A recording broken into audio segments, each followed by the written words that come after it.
तरुणांचे आदर्श श्री छत्रपती संभाजी महाराज हा विषय मांडणार आहे।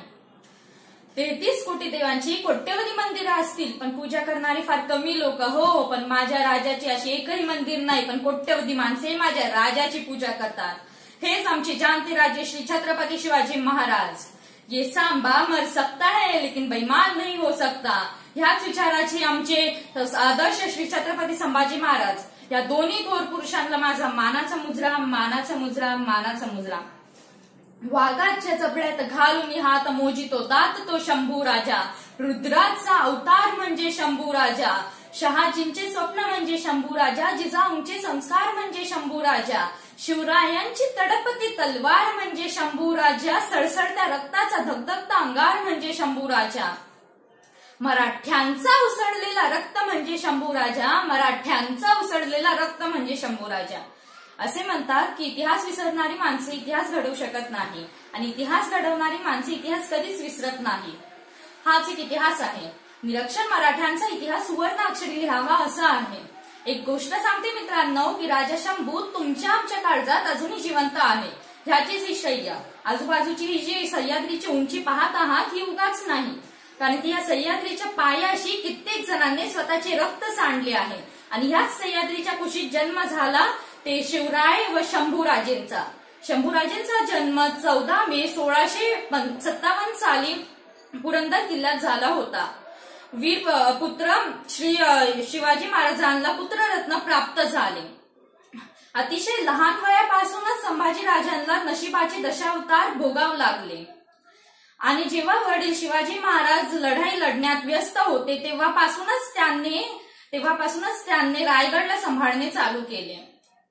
आणि जेव्हा श्री छत्रपती शिवाजी महाराजांना वीरगती प्राप्त झाली, तेव्हा संभाजीराजेने एक क्षण न गमावता हे विचार केला की आज आपल्याजवळ धनची कमी आहे, ही कमी आपण बाळगवण्यासाठी, ही कमी आपण पूर्ण करण्यासाठी जर का औरंगाबादचा औरंगजेबचा सर्वात मोठा किल्ला पहिल्याच स्वारात उद्ध्वस्त केला तर मग त्याचा धन घटेल व आपला धन वाढेल। आणि ह्या मोठ्या औरंगाबादच्या मोठ्या लूट नंतर व हरलेल्या औरंगजेबला काहीच सुचेनसे झाले। तो विचारच करत होता की ह्या शिवपुत्राने इतके मोठे पराक्रम कस काय करून दाखवले। असे म्हणतात की इतिहासात संभाजी राजे असे एकुलते एक राजे होते ज्यांनी 9 वर्षात, बरोबर आहे का मित्रांनो, ज्यांनी 9 वर्षात 120 लढाया लढल्या व त्यातील एकही लढाई नाही हारली। आणि असं तुम्ही कधीही जगाच्या इतिहासाकडे मागे वळून पहा, तुम्ही कधीही जगाच्या इतिहासाकडे मागे वळून पहा, कित्येक राजा झाले, महाराजा झाले, बादशाह झाले, पण ह्या सर्वांमध्ये एक गोष्ट मात्र समानच, ज्या राज्याकडे बौद्धिक सामर्थ्य जास्त होता त्या तुलनेने त्या राज्याकडे शारीरिक सामर्थ्य कमी होता, आणि ज्या राज्याकडे शारीरिक सामर्थ्य जास्त होता त्याच तुलनेने त्या राज्याकडे बौद्धिक सामर्थ्य कमी होता। पण शंभू राजा असे एकुलते एक राजा होते ज्यांच्याकडे शारीरिक सामर्थ्य तर होताच, पण त्याच्या कितीतरी पटीने जास्त बौद्धिक सामर्थ्य देखील होता। आणि ही हार औरंगजेबला बरदास्त झाले नाही, परत आला रामशेत किल्ला जिंकण्यासाठी। अरे 7.5 वर्ष रामशेतला लढत राहिला पण जिंकू शकला नाही। अरे शकला नसता, कारण की औरंगजेब किल्ला लढत होता जिंकण्यासाठी, आणि आमचे वीर मावळे किल्ला लढत होते शिवबांचं स्वराज्य वाचवण्यासाठी। मृत्यूलाही मारण्याचा होता त्याचा कावा, निधड्या छातीचा असा एकमेव छावा।